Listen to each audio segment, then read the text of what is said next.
I'm Abigail, 34 years old, living in Boston with my 3 rescue cats who mean the world to me. Last weekend at my niece Emily's 8th birthday party, my sister Natalie delivered the ultimate humiliation. "Still playing house with your cats instead of having a real family?" she mocked, as everyone erupted in laughter. Years of her condescension finally reached a breaking point. Where are you watching from today? Drop your location in the comments and hit subscribe to join me as I share how I finally stood up for myself and changed my family dynamic forever.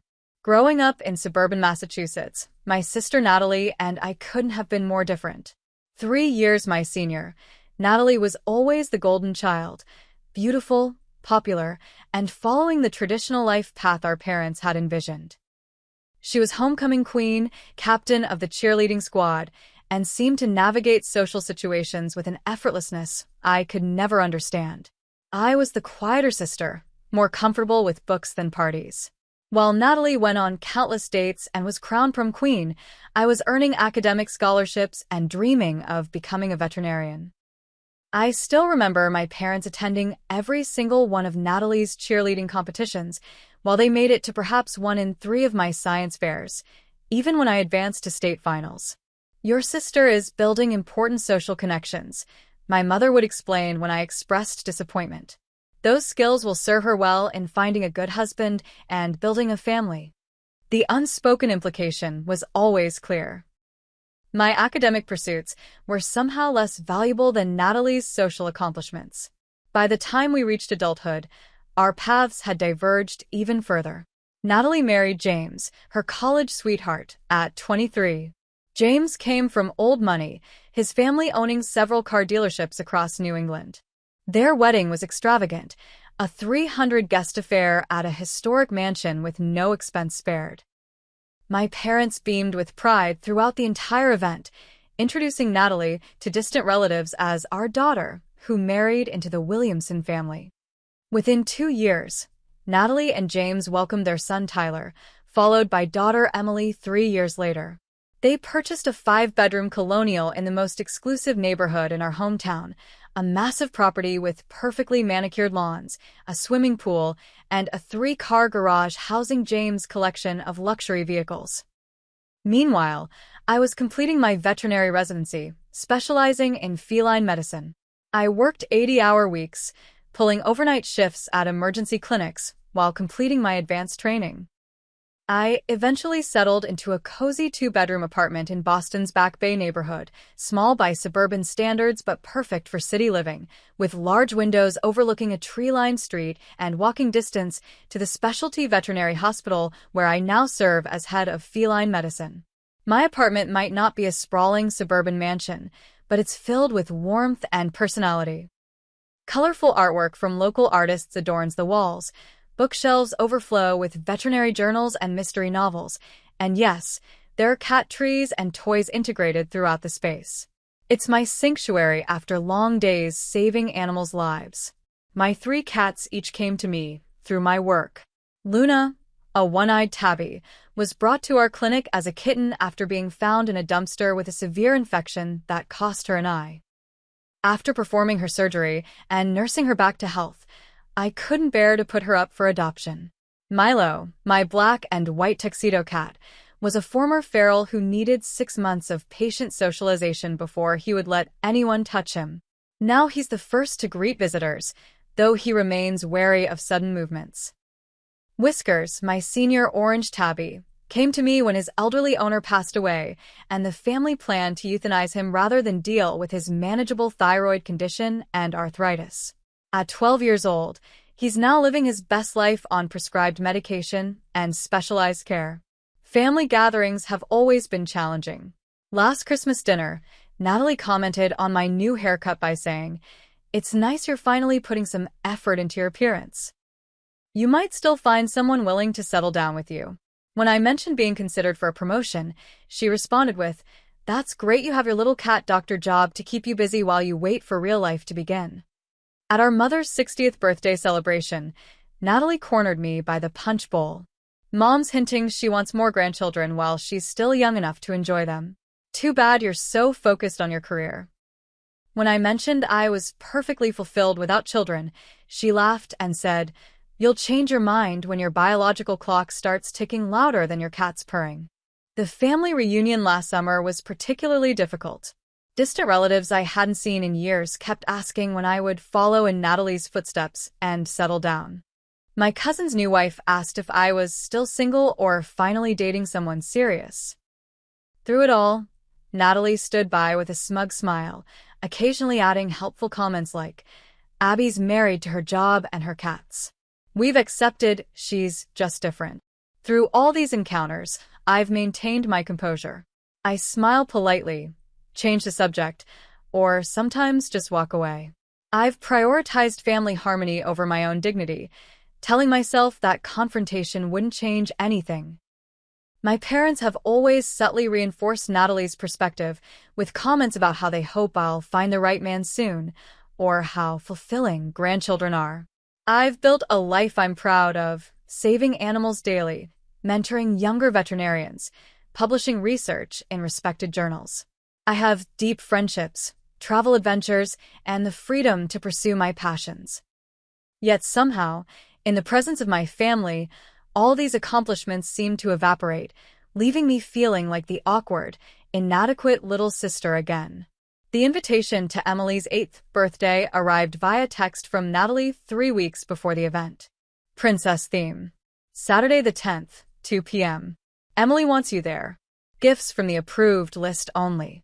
The approved list followed in a second text, links to expensive toys from high-end stores, most featuring popular cartoon princesses.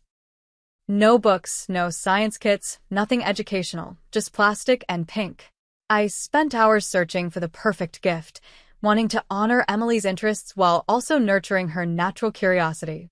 My niece had recently mentioned being fascinated by a nature documentary we'd watched together during her last visit. After careful consideration, I selected a high-quality children's microscope with prepared slides and a kit for collecting and examining her own specimens. It was educational but still fun, wrapped in shimmery purple paper with a big silver bow, princess colors without being overtly princess-themed. As I drove to Natalie's house that Saturday, I rehearsed conversations in my head. "Great to see you, Natalie. How have you been? Emily will love the microscope. She mentioned being interested in science last time we talked. The house looks beautiful as always." Safe, neutral topics that wouldn't give Natalie ammunition. I sat in my car outside their imposing house for several minutes, giving myself a pep talk. "It's just a few hours. You're here for Emily. You can handle anything for Emily." Taking a deep breath, I grabbed the carefully wrapped gift and made my way up the stone walkway to the front door. Natalie's home was a showcase of her picture-perfect life. The entrance opened into a 2-story foyer with a crystal chandelier hanging from the ceiling. To the right, their formal living room contained white furniture that looked too pristine to ever be used. To the left, a dining room featured an enormous table set with china and crystal, despite this being a children's birthday party. The backyard had been transformed into a princess wonderland. A bounce house castle dominated one corner, while a canopy-covered tables draped in pink linens and adorned with centerpieces that must have cost more than my monthly cat food budget. A professional photographer circulated, capturing candid moments, and a face painter had set up station near the custom-built playground. Uniformed servers carried trays of both child-friendly snacks and adult hors d'oeuvres. I spotted James first, looking somewhat harried as he directed the setup of what appeared to be a chocolate fountain. His normally perfectly styled hair was slightly disheveled, and he kept checking his watch. "Abigail," he called when he spotted me. Thank goodness someone normal is here. Between the princess performers, the pony handler, and the caterers, I'm about to lose my mind. Pony handler? I asked, raising an eyebrow. Yes, a unicorn is arriving in 30 minutes. God help us all. He rolled his eyes but smiled. Emily's been asking when you'd get here. She's over by the gift table with some of her friends. I made my way across the lawn, nodding hello to clusters of parents I vaguely recognized from previous family events. Emily spotted me and broke away from her friends, running full speed in her princess dress. "Aunt Abby," she squealed, throwing her arms around my waist. "You came. Mom said you might be too busy with sick cats to come to my party." I hugged her tight, shooting a glance toward the house where Natalie had emerged onto the patio. "I would never miss your birthday, Em. No matter what." Emily grabbed my hand and pulled me toward her friends, excitedly introducing me as her aunt who saves cats' lives and knows everything about animals. Her genuine admiration warmed my heart. Natalie approached, glass of wine already in hand despite the early afternoon hour. "You made it. And you brought a gift not on the list, I see." Her smile didn't reach her eyes. "Nice to see you too, Natalie. The party looks amazing." I tried to keep my tone light. She waved dismissively. "James went overboard, as usual. The unicorn was his idea. I told him we already had the princess performers, but you know how he likes to show off." She took a long sip of wine. "Mom and Dad should be here soon. Dad's back is acting up again, so they'll probably leave early." Before I could respond, Natalie was called away by the caterer with some urgent question about allergens in the food. I placed my gift on the designated table, noting it was significantly smaller than the mountain of pink packages already accumulated. Throughout the next hour, I observed interesting dynamics. James seemed stressed, checking his phone constantly and having a heated whispered conversation with someone on a call behind the garage. Natalie refilled her wine glass several times, her laugh growing louder with each glass. Emily, despite being surrounded by friends and festivities, kept returning to check that I was still there, as if afraid I might disappear. During a princess performance that held the children captivated, I overheard Emily telling her friend, "My mom and dad are always working. Dad goes on business trips, and Mom has her charity meetings. But my Aunt Abby lets me help with her cats when I visit." I found myself chatting with Sarah, a single mom whose daughter was in Emily's class. Unlike the other perfectly coiffed mothers in designer dresses, Sarah wore jeans and seemed genuinely down-to-earth. "So, you're a veterinarian? That's fascinating," she said after I explained my specialty. "Cassie's been begging for a cat. Any advice for a first-time pet owner?" We were deep in conversation about adoption options when Natalie suddenly appeared, inserting herself between us. "Abby's quite the cat expert. Never found time for human relationships, but she knows everything about felines, don't you, sis?" Her words were slurred slightly, her smile tight. Sarah looked uncomfortable. "I should check on Cassie. Nice meeting you, Abigail." She hurried away. "Making friends with the divorce mom? How appropriate." Natalie smirked. Before I could respond, our parents arrived, immediately exclaiming over the extravagant decorations. "Natalie, this is absolutely wonderful." My mother gushed, kissing my sister's cheek. "Emily is so lucky to have such a creative mother." My father clapped James on the shoulder. "Quite the spread, son. You two really know how to throw a party." I received brief hugs and distracted greetings before they were whisked away by Natalie to meet some very important friends from the country club. The knot in my stomach tightened as I retreated to a quiet corner of the yard, watching the children play while feeling increasingly out of place in this celebration of excess. As the party progressed toward its peak, the children were herded into the lavishly decorated dining room for cake and presents. The dining table had been transformed with a pink satin tablecloth and centerpiece featuring cascading flowers and miniature crystal tiaras. Emily sat at the head of the table in a special chair decorated to look like a throne, a birthday crown perched atop her blonde curls. The adults gathered around the perimeter of the room, parents of Emily's friends, family members, and a few of Natalie and James' friends who had dropped by with gifts and congratulations. I found a spot near the back, trying to remain inconspicuous while still having a clear view of Emily's excited face.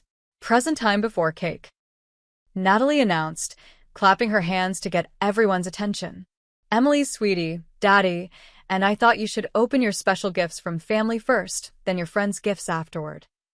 James began bringing presents to Emily one by one, starting with an enormous box from my parents. Emily tore into the wrapping paper to reveal an expensive dollhouse, an exact replica of Natalie and James' home, custom-made down to the miniature furniture that matched their actual decor. My mother beamed as Emily exclaimed over the tiny details. "We had it specially commissioned," my mother explained to the impressed onlookers. "Nothing but the best for our granddaughter." Next came Natalie and James' gift, a child-sized electric luxury car that Emily could actually drive around their property, complete with working headlights and a sound system. The assembled parents murmured appreciatively at such extravagance, while Emily jumped up and down with excitement.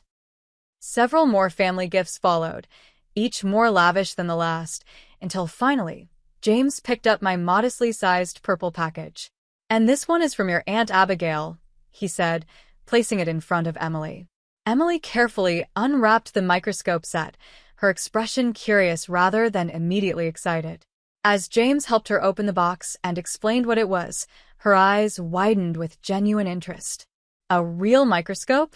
Like scientists use?" she gasped, examining the instrument. "And I can look at bugs and leaves and stuff from outside?" "Exactly," I said, stepping forward slightly. "I thought we could collect samples next time you visit. There's a whole hidden world to explore that you can't see with just your eyes." Emily's face lit up. "This is so cool. Can I bring it to school for show and tell? Mrs. Rodriguez says science is important for girls to learn." I noticed Natalie's expression darkening as Emily continued to examine the microscope with growing enthusiasm. The other expensive gifts sat forgotten as James helped her place a prepared slide under the lens. "Wow. I can see all the tiny parts of a flower," Emily exclaimed. "Thank you, Aunt Abby. This is amazing." That's when Natalie stepped forward, wine glass in hand. "Well, isn't that educational?" she said with a tight smile.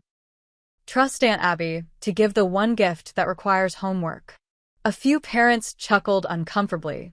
"Speaking of Aunt Abby," Natalie continued, her voice carrying clearly across the now quiet room, "still playing house with your cats instead of having a real family? When are you going to grow up and join the adult world?" The room erupted in laughter, some genuine, some clearly uncomfortable. My parents smiled indulgently at Natalie's joke, my father shaking his head as if to say, "Those sisters and their teasing." "I mean, there's nothing wrong with being the crazy cat lady aunt," Natalie pressed on, encouraged by the laughter. "Someone has to fill that role in every family, right? But you do realize fur babies aren't actual children, don't you?" My face burned hot with humiliation. I felt every eye in the room on me, judging, pitying, or worst of all, amused at my expense. My stomach twisted into a tight knot, and I struggled to maintain my composure as memories flooded back. Natalie mocking my science fair project in front of her friends when I was 12. Natalie telling my first boyfriend I still slept with a nightlight at 15. Natalie announcing to extended family at Thanksgiving that I hadn't been asked to senior prom. I opened my mouth to respond, but no words came out. The room seemed to spin slightly as Natalie continued. "I worry about you, sis. All those nights alone with just cats for company. It's not natural for a woman your age. Right, Mom?" My mother gave an uncomfortable smile. "Well, everyone has their own path, but family is certainly a blessing we wish for Abigail to experience someday." Emily, bless her heart, looked confused by the adult's reaction. "But I love visiting Aunt Abby's cats. Luna lets me pet her now, and Aunt Abby teaches me cool stuff about animals. I want to be a cat doctor too when I grow up." "That's sweet, honey," Natalie said dismissively, "but you'll change your mind when you're older. You'll want a real family like Mommy has." I couldn't breathe. The walls seemed to be closing in as tears threatened to spill over. "Excuse me," I managed to whisper, "bathroom." I turned and fled the room, hearing Natalie call after me with false concern, "Oh, come on, Abby. It was just a joke.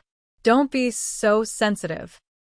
In the privacy of Natalie's pristine guest bathroom, I gripped the marble countertop and stared at my reflection in the gilded mirror. My cheeks were flushed, eyes glassy, with unshed tears. I took several deep breaths, trying to regain my composure. With shaking hands, I pulled out my phone and texted my best friend Rachel. "Emergency. At niece's birthday. and humiliated me in front of everyone, made cat lady jokes. Everyone laughed. Want to die? Rachel's response came almost immediately. Those jerks. Your sister is toxic. Want me to call with fake emergency to get you out? I typed back. No. For Emily's sake, staying. We'll call later. Another text from Rachel. You're worth 10 of your sister. Your cats are family. Your work saves lives. Hold your head high. Love you. I splashed cold water on my face, reapplied minimal makeup, and squared my shoulders. I wouldn't give Natalie the satisfaction of seeing me cry.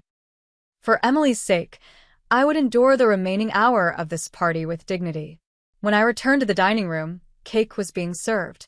I noticed several parents glancing my way and whispering. James caught my eye and mouthed sorry from across the table. Emily immediately abandoned her cake and ran to my side, microscope catalog in hand. Aunt Abby, can we look at my hair under the microscope next time I come over? The boo. Says human hair looks super weird up close. I knelt down to her level, grateful for her innocent enthusiasm. Absolutely. We can look at all kinds of things, hair, skin cells, even the tiny creatures in pond water.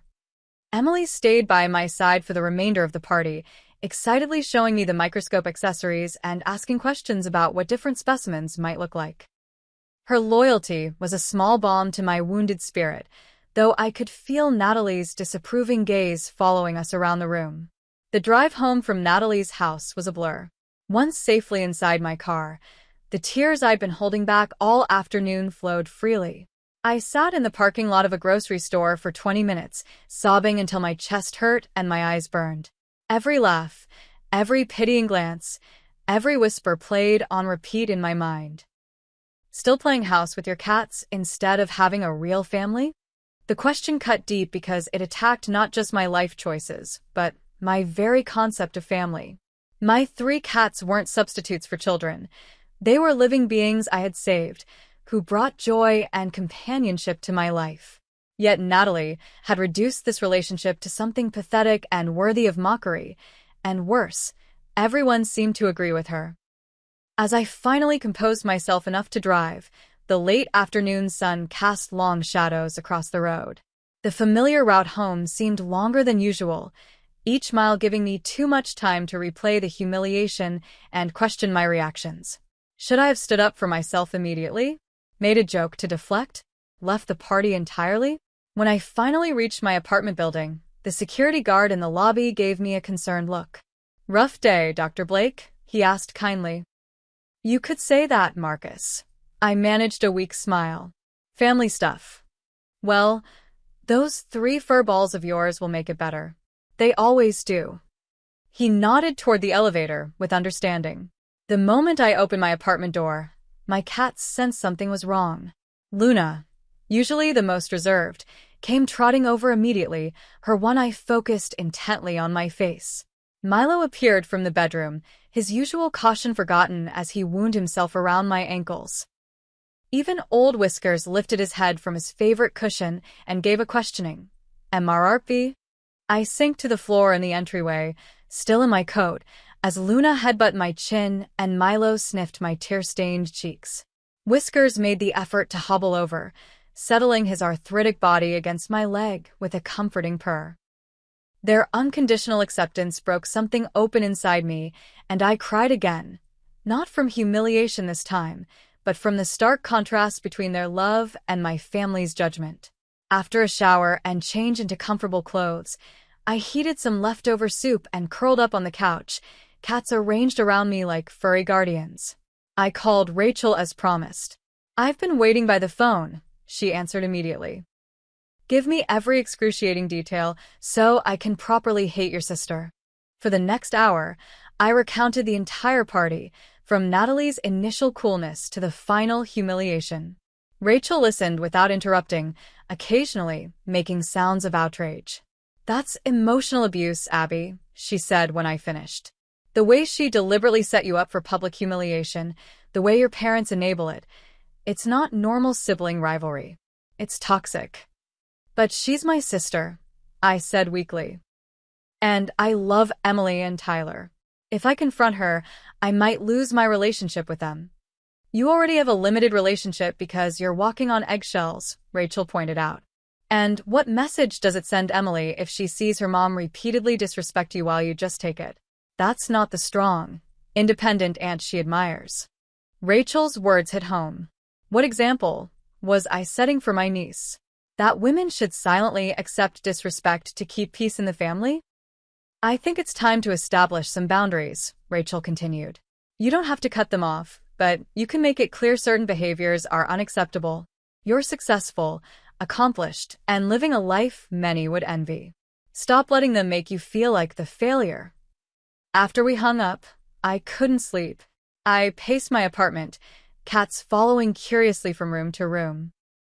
On my bookshelf sat awards from veterinary associations, framed articles I'd published in medical journals, and photos of animals I'd saved through pioneering treatments.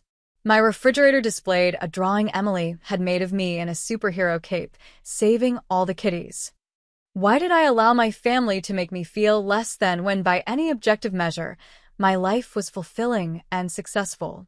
I'd performed groundbreaking surgery on cats with certain cardiac conditions. I'd lectured at international conferences. I'd mentored dozens of young veterinarians who now practice my techniques across the country. Yet somehow, in my family's presence, these accomplishments evaporated.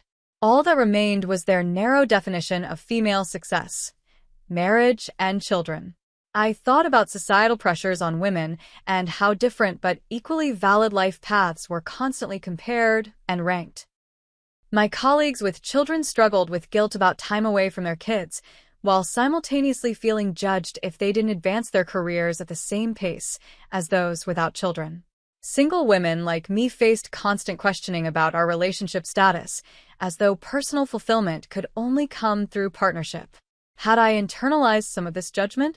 Did some part of me believe Natalie's narrative that I was somehow incomplete without a traditional family? I never felt that way in my daily life, but family gatherings always left me questioning my choices. Sleep eluded me as I mentally reviewed my family history, the pattern clear as day now that I examined it.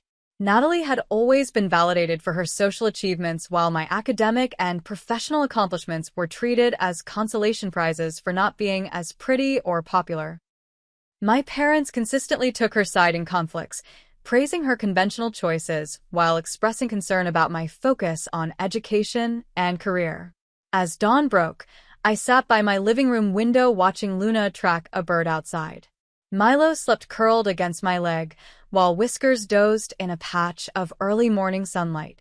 In their company, I felt a clarity I hadn't experienced before. I deserved respect regardless of my life choices. My definition of family, chosen connections based on mutual respect and love, was just as valid as Natalie's traditional model. And most importantly, I no longer needed to accept disrespect in the name of family harmony. In the week following Emily's birthday party, I threw myself into work with renewed focus. The busy schedule at the veterinary hospital provided welcome distraction from my family troubles, though Natalie's mocking voice occasionally intruded into my thoughts during quiet moments. Tuesday afternoon, I had a previously scheduled appointment with my therapist, Dr. Winters.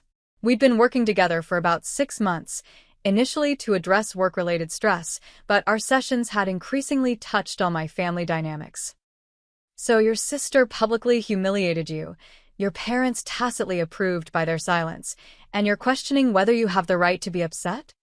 Dr. Winters summarized after I recounted the birthday party incident. Put that way, it sounded absurd.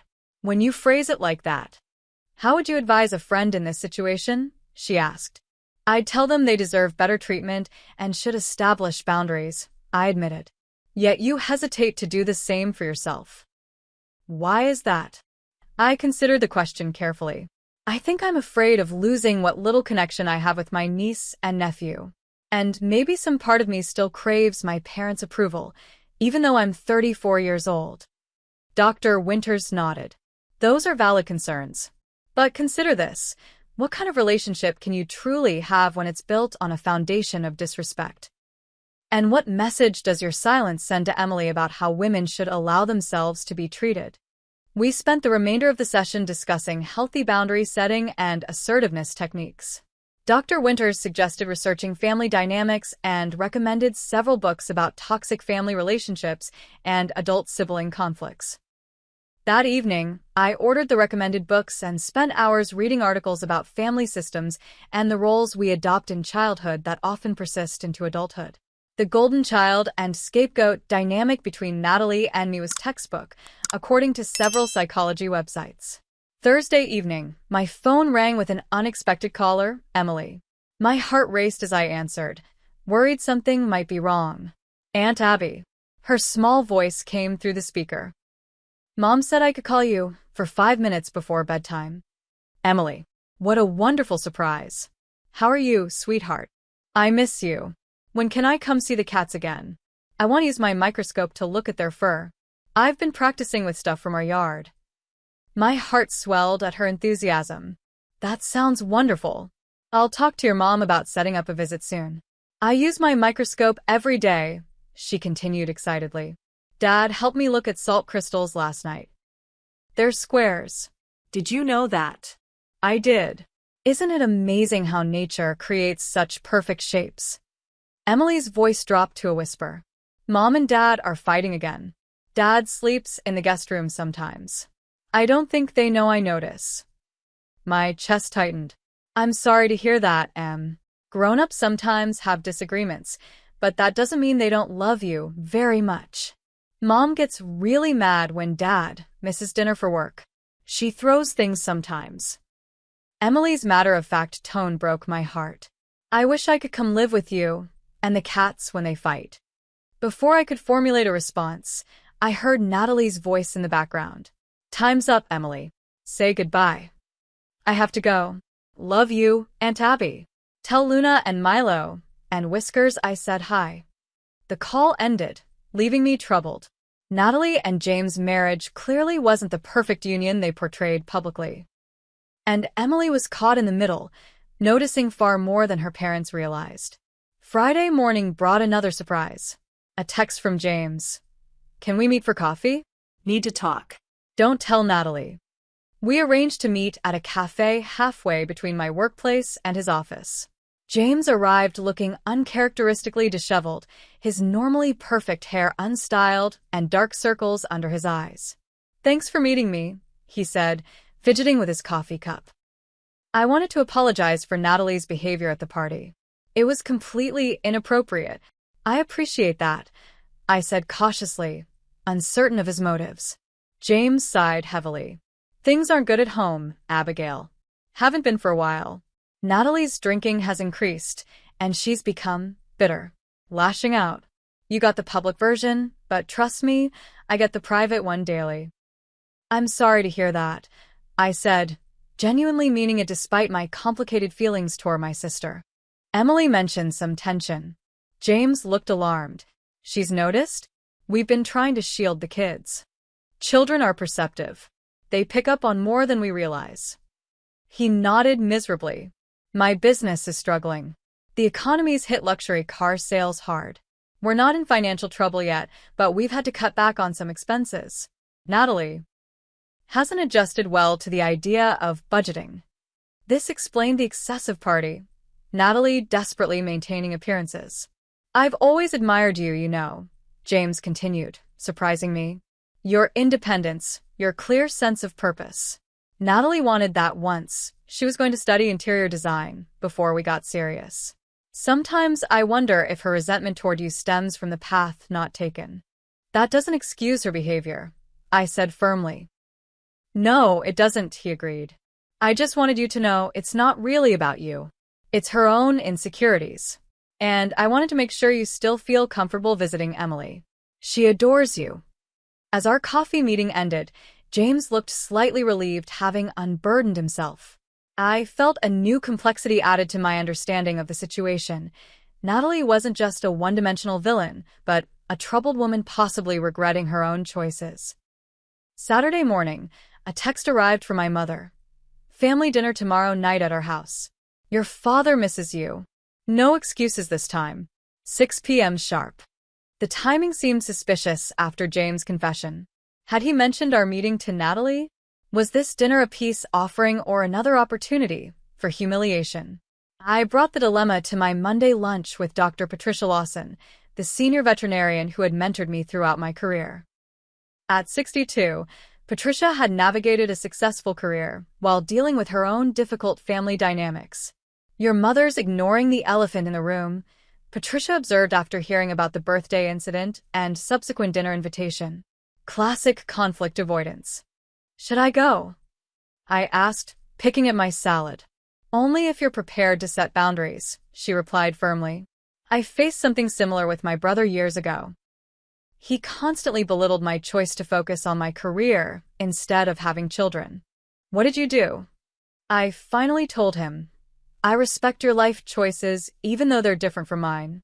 I expect the same courtesy."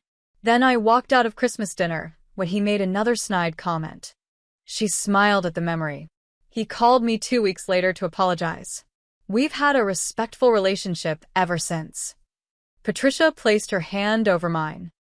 "Your worth isn't determined by whether you follow traditional paths, Abigail. You've saved countless animals, advanced veterinary medicine, and mentored young doctors. That's a legacy to be proud of." By the time Sunday evening arrived, I had prepared myself mentally for the family dinner. I dressed carefully in a professional outfit that made me feel confident, a tailored blazer over a silk blouse, well-fitting trousers, and low heels. I applied makeup with more care than usual and styled my hair. In my purse, I carried photos of awards ceremonies, thank you cards from grateful pet owners, and a particularly moving letter from a 10-year-old girl whose cat I had saved through an experimental procedure. These weren't props for bragging, but reminders to myself of my value and accomplishments. As I drove to my parents' house, I rehearsed potential responses to Natalie's comments. "My life choices are valid even if they're different from yours. I'd appreciate if you'd speak to me with the same respect I show you. That comment is inappropriate and hurtful." I practiced deep breathing techniques Dr. Winters had taught me. Whatever happened tonight, I would maintain my dignity. For too long, I had allowed my family to make me feel small. Tonight, that would change. My parents' colonial-style home looked exactly as it had throughout my childhood: meticulously maintained exterior, seasonal wreath on the front door, and my mother's prized rose bushes flanking the walkway. As I approached the entrance, memories flooded back, running through sprinklers on summer days, building snowmen in the front yard, waiting anxiously for college acceptance letters at the kitchen table. Despite the complicated dynamics, this house had been my home for 18 years. Taking a deep breath, I rang the doorbell rather than using my key, a small act signifying I was now a visitor rather than a resident child. My father answered, his tall frame slightly stooped with age, silver hair thinning but still carefully combed. "Abigail," he said, genuine warmth in his voice as he embraced me. "Good to see you, kiddo. It's been too long." I returned his hug, the familiar scent of his aftershave momentarily transporting me back to simpler times. "Hi, Dad. "How's your back doing?" "Better this week. New physical therapist seems to know his stuff." He ushered me inside.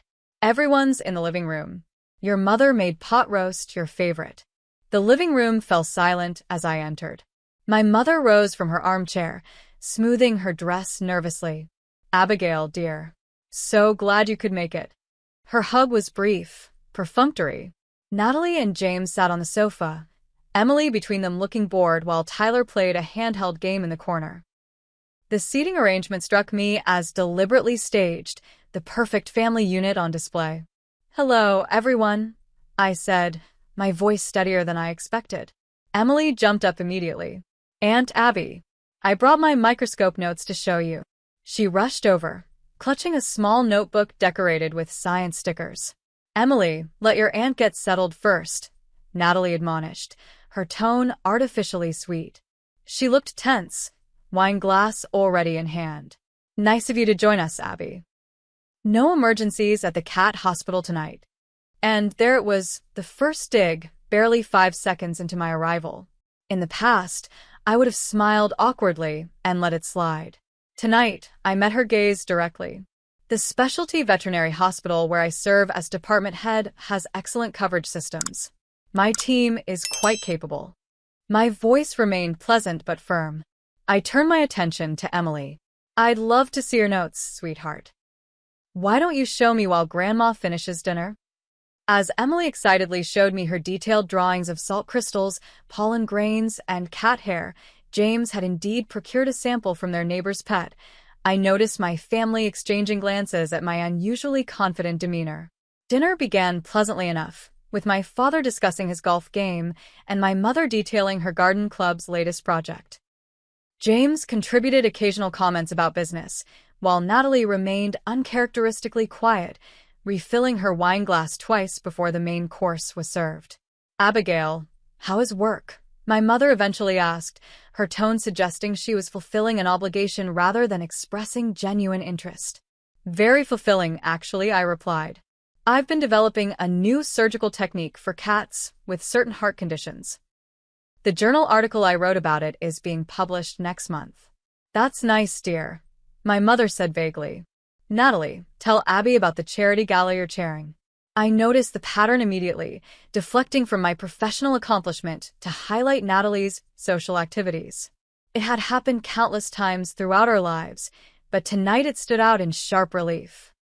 Natalie launched into a detailed account of the country club fundraiser she was organizing, emphasizing the prominent community members involved and the extensive media coverage expected.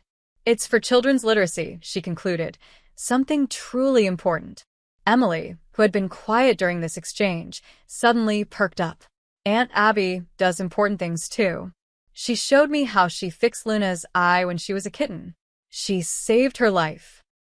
"That's different, honey," Natalie said dismissively. "Aunt Abby's work is just with animals." "Animals matter too," Emily insisted, her small face serious. "Of course they do, sweetie," James interjected, shooting Natalie a warning look. "Aunt Abby does very important work." "Speaking of animals," Natalie said, her words slightly slurred, "how are the fur babies, Abby? Still your main companions on Saturday nights? When was your last actual date?" "Mom's been worried you'll end up alone with just cats for company when you're old." The table fell silent. My mother looked down at her plate, neither confirming nor denying Natalie's claim. My father cleared his throat uncomfortably. James closed his eyes briefly in what appeared to be resignation. Time seemed to slow as I considered my response. The familiar shame and hurt bubbled up, but this time, I didn't push it down. I acknowledged it, then set it aside. This was the moment I'd prepared for. "Natalie," I said calmly, placing my fork down and meeting her gaze directly, "that comment, like the one you made at Emily's party, is deliberately hurtful and disrespectful. I've tolerated this behavior for years to keep peace in the family, but I'm done with that now." Natalie's eyes widened in surprise. This wasn't the script we usually followed. "My life choices are different from yours, but they're equally valid," I continued. "I've built a career saving animals, advancing veterinary medicine, and mentoring young doctors. I have deep friendships, travel adventures, and yes, loving relationships with my cats who are family to me." "Oh, come on," Natalie scoffed, though I detected uncertainty in her voice. "You can't compare cats to actual children." "I'm not comparing anything. I'm stating that my life has value and meaning on its own terms. And I'm asking, no, requiring, that you speak to me with the same respect I show you." My mother finally found her voice. "Girls, please, let's not ruin a nice family dinner with..." "Mom," I interrupted gently but firmly, "this conversation needs to happen. For years, you and Dad have enabled Natalie's disrespect toward me by staying silent or changing the subject. That silent approval stops tonight, too." My father looked startled. "Abigail, I don't think we've ever..." "When was the last time you asked about my work with genuine interest?" I asked him directly. "When have either of you defended me when Natalie makes these jokes at my expense?" "Your silence is a choice, Dad." The table fell into uncomfortable silence. Emily and Tyler watched wide-eyed and used to seeing adults in their family engage in direct conflict. "You always think you're so perfect," Natalie suddenly spat, anger replacing her initial surprise. So superior with your fancy degree and important career. You judge my choices while pretending to be above it all. I've never judged your choices, Natalie, I said evenly. I've supported your path even when it's different from mine. I've attended every major event in your life, brought thoughtful gifts for your children, and bitten my tongue through years of your thinly veiled insults. Because you pity me. Natalie's voice rose as she stood abruptly, wine sloshing in her glass. Poor Natalie, who peaked in high school. Poor Natalie, who just got married and had kids instead of saving the world one cat at a time. James reached for her arm. Natalie, that's enough. The kids. She jerked away from him. Don't touch me. You think she's perfect too. I've seen how you look at her, admiring her independence while resenting being tied down to me and the kids. The raw pain in her voice stunned me. This wasn't just about me. It was about Natalie's own regrets and insecurities that I'd somehow become the target for. Natalie, I said more gently, I've never pitied you. I've envied aspects of your life too. Your social ease, your beautiful children, your ability to create a home. But that doesn't give you the right to tear me down to feel better about your choices. Girls, my mother interjected desperately. Please stop this. We're family. We should support each other. That's exactly my point, Mom, I said, turning to her. Families should support each other. All members, not just the ones following traditional paths. You and Dad have always celebrated Natalie's choices, while treating mine as temporary or second best. Do you realize you've never once visited my veterinary hospital? Never asked to see the research I've published? Never acknowledged my professional achievements except as a consolation prize for not being married? My mother's face crumpled slightly. We didn't realize. We thought showing too much interest in your career might make you feel we were pushing you toward that instead of marriage and children. I finished for her. But that was never my dream, Mom. It was yours for me. My father cleared his throat. Abigail, your mother and I are from a different generation. We worried about you being alone. We thought Natalie's path would bring you more happiness. But I'm not alone, Dad. I have fulfilling relationships, just not the traditional kind you recognize. And I am happy, except when I'm made to feel inadequate for the choices that bring me fulfillment. Natalie had sunk back into her chair, tears streaming down her face. It's all falling apart anyway, she said bitterly. The perfect life you all think I have. James' business is struggling. We might have to sell the house. My friends only care about status. The drinking helps me cope with the emptiness. James put his arm around her, and this time, she didn't pull away. We're in counseling, he admitted to the table at large. Have been for 3 months.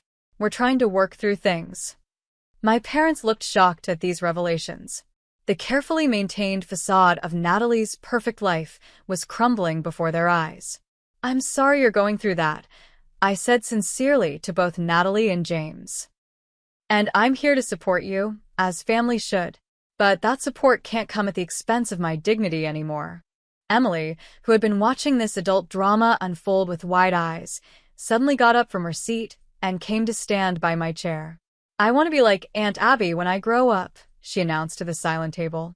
She helps animals and knows cool science stuff and isn't afraid to stand up for herself. Natalie looked at her daughter, then at me, something shifting in her expression. Emily really does adore you, she said quietly. She talks about you all the time. It makes me jealous sometimes that you have this special connection with her. She talks about you all the time too, I told her honestly. About how creative you are, how you make everything beautiful. She's proud to be your daughter, Natalie. For the first time in perhaps our entire adult lives, Natalie and I looked at each other without competition or judgment, just as sisters seeing each other clearly. I'm sorry, she said, her voice barely above a whisper. For the party. For tonight. For a lot of things. I'm setting boundaries, Natalie. Not cutting you off, I clarified. I want a relationship with you and your family, but one based on mutual respect. My mother dabbed at her eyes with a napkin. I think we all need to do better, she admitted. Your father and I have played favorites, Abigail. We didn't realize how it affected you. And we've never properly acknowledged your accomplishments, my father added. That changes starting now. The tension in the room gradually dissipated as we began talking, really talking, perhaps for the first time. Natalie spoke candidly about her struggles with perfectionism and the pressure to maintain appearances. James admitted feeling trapped by financial expectations. My parents acknowledged their generational biases. As the evening drew to a close, I hugged Emily tightly. How would you like to come spend next Saturday with me and the cats? We can use the microscope to look at all kinds of interesting specimens. Can we? Really? She looked to her parents for confirmation. Natalie nodded. I think that sounds like a wonderful idea. As I prepared to leave, Natalie walked me to the door while our parents helped James gather the children's things. This won't be fixed in one night, I said realistically. No, she agreed. But it's a start. I do envy your freedom sometimes, Abby. The choices you've been brave enough to make. And I've envied your certainty, I admitted. You always seemed to know exactly what you wanted. She laughed without humor. Appearances can be deceiving. I'm trying to figure out who Natalie is apart from being James' wife and the kids' mother. Maybe you could help me with that. I'd like that, I said, surprised to realize I genuinely meant it. As I drove home, I felt lighter than I had in years. The boundaries I'd set might not always be respected, and old patterns wouldn't disappear overnight. But for the first time, I'd stood my ground and demanded the respect I deserved, not just from my family but for myself. The weeks following our family dinner brought subtle, but meaningful changes to our dynamic.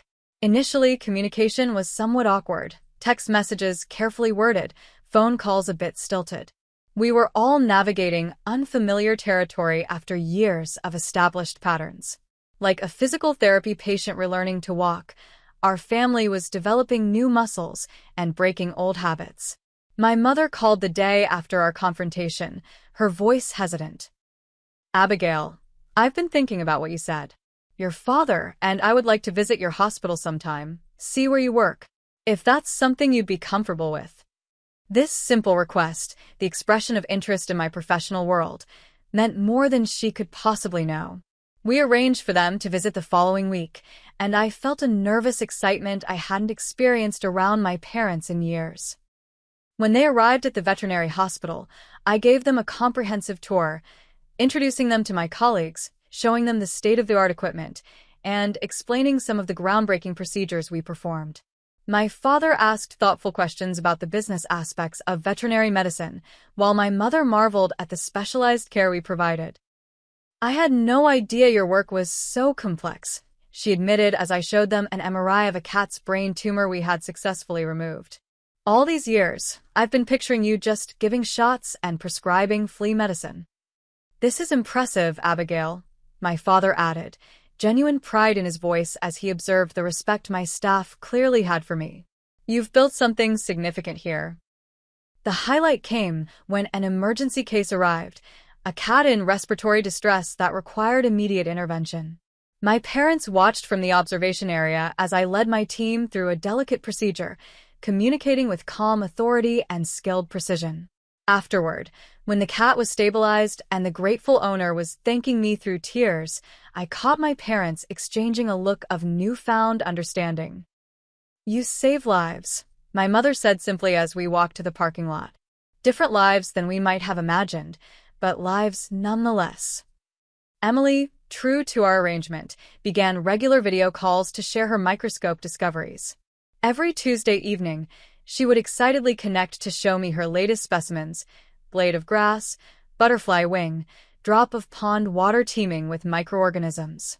"And Abby, I found something moving in this water from our bird bath," she exclaimed during one call, her face illuminated with wonder. "Are they aliens?" I laughed. "Not aliens, sweetheart. Those are probably paramecia or amoebas, single-celled organisms that live in water. They're some of Earth's simplest life forms." Her questions were insightful, her curiosity boundless. I found myself looking forward to these calls as much as she did, our shared enthusiasm for discovery creating a special bond between us. The first Saturday of Emily's visit to my apartment was a day I'll always treasure. James dropped her off in the morning, lingering awkwardly in my doorway. "Nice place," he commented, looking around with genuine interest. "It suits you." "Thanks," I replied, still getting used to this new, more authentic interaction with my brother-in-law. "Emily hasn't stopped talking about this visit all week," he confided. "And Natalie, she's really trying Abigail. The therapy seems to be helping.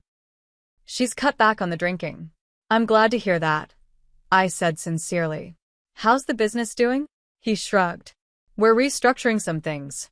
It's stressful, but we'll weather it. Actually, I wanted to ask your advice about diversifying our investments. Your financial management skills seem pretty solid." This simple acknowledgement that I might have wisdom to offer in areas beyond veterinary medicine represented a significant shift in how my family viewed me. James and I arranged to meet for coffee the following week to discuss financial strategies, a professional exchange between equals rather than awkward small talk between in-laws. Emily's day with the cats exceeded all expectations. Luna, normally standoffish with strangers, allowed Emily to gently stroke her head while examining for samples under the microscope. Milo performed his repertoire of tricks for treats, delighting Emily with his intelligence. Even old Whiskers emerged from his favorite napping spot to investigate our activities, purring loudly when Emily found just the right spot behind his ears. "Cats are so smart," Emily observed as we examined Whiskers under magnification. "Mom always said they were just animals, but they understand things, don't they?" "They do," I agreed. "They have different ways of communicating than humans, but they're intelligent, emotional beings. That's why I love helping them." Emily was quiet for a moment, contemplating this. "Aunt Abby, is it okay if I want to be different when I grow up? Not like Mom or Grandma?" My heart swelled with protective love for this perceptive child. "Emily, the most important thing is to be true to yourself. Some people will try to tell you there's only one right way to be happy, but that's not true. Happiness looks different for everyone. Mom seems happier lately," she observed. "She and Dad don't fight as much. And she asked me about my microscope yesterday. She never did that before." This casual comment revealed so much about the changes happening in Natalie's approach. Small steps, but meaningful ones. As promised, I met James for coffee to discuss financial planning. Our conversation evolved beyond money matters to his career aspirations and frustrations. "I never wanted to sell cars," he confessed. "My father built the business, expected me to take over. What I really wanted was to teach history." "It's not too late, you know," I pointed out. "There are many ways to incorporate your passion into your life, even if it's not your primary career." He nodded thoughtfully. "That's what I admire about you, Abigail. You built a life around what matters to you, not what others expected." "It wasn't always easy," I admitted, "but ultimately very worth it." James became an unexpected ally in the shifting family dynamic, often reaching out with questions about Emily's growing interest in science or articles he thought might interest me professionally. Our relationship, once distant and defined only through Natalie, developed its own foundation of mutual respect. The most surprising evolution came in my relationship with Natalie herself. 3 weeks after our confrontation, she suggested meeting for coffee at a quiet cafe halfway between our homes. I agreed with cautious optimism.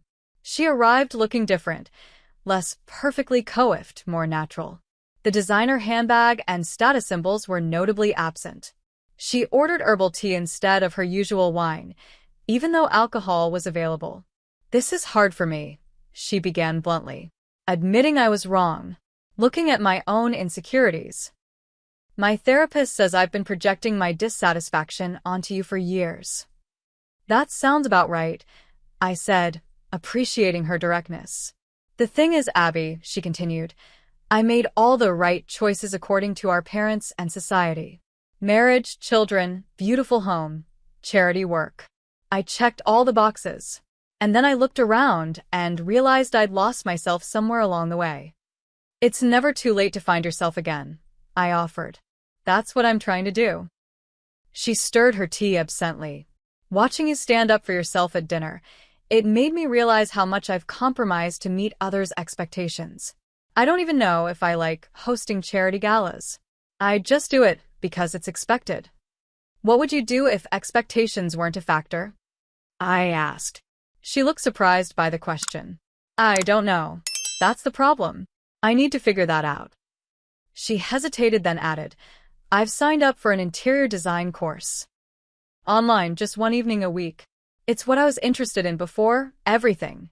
Natalie, that's wonderful, I said, genuinely pleased for her. James has been supportive. And I wanted to thank you for being kind to him. He respects you a lot. She met my eyes directly. I've been jealous of that too, how easily you connect with Emily and James.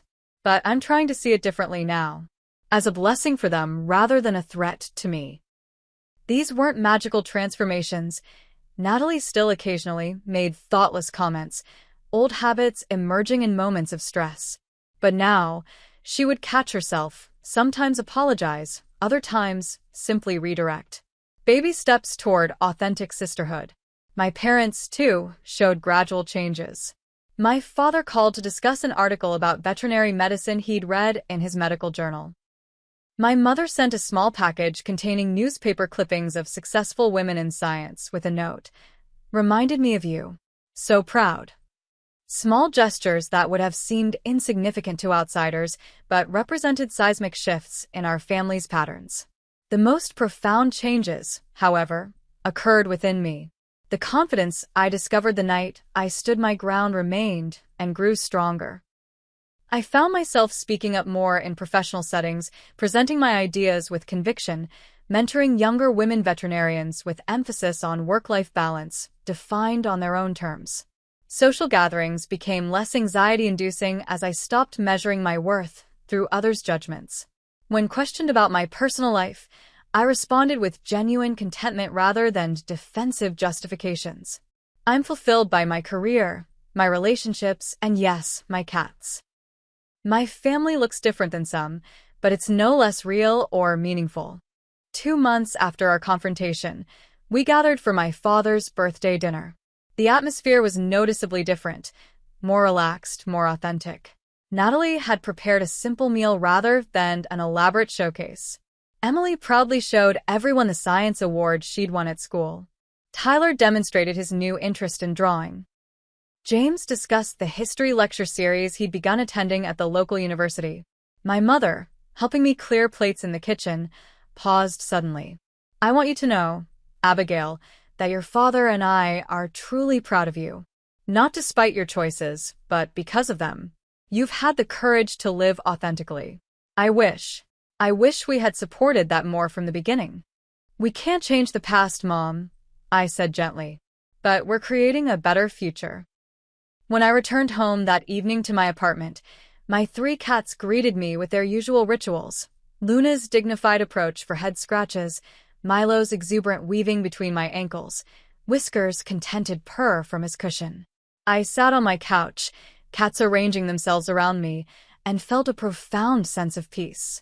My phone buzzed with a text from Emily. Aunt Abby, I told my science teacher I want to be a veterinarian like you. She's helping me research what classes I need to take in high school. Can I interview you for my career day project? This simple message encapsulated everything I had fought for, the right to be respected for my choices, to serve as a positive example for the next generation, to define success on my own terms rather than through others' expectations. Life rarely offers perfect resolutions. My family still had moments of tension, old patterns occasionally resurfacing. Natalie still struggled with her personal demons. My parents still sometimes made comments revealing their generational biases. But beneath these imperfections ran a new current of respect and understanding, the foundation for healthier relationships moving forward. The journey from public humiliation to empowerment taught me that true family connects through mutual respect, not obligation or conformity. Success isn't measured by checking society's boxes, but by building a life aligned with your authentic self. And sometimes, standing up for yourself isn't just an act of self-preservation, it's a gift to everyone involved, opening doors to more honest, meaningful connections. Have you ever had to stand up to family members who didn't respect your life choices? Share your experience in the comments below. If this story resonated with you, please hit the like button and subscribe for more stories about finding strength through difficult family dynamics. Remember, you deserve respect no matter what path you choose in life. Thank you for listening to my journey, and I hope it gives you courage to honor your own authentic path.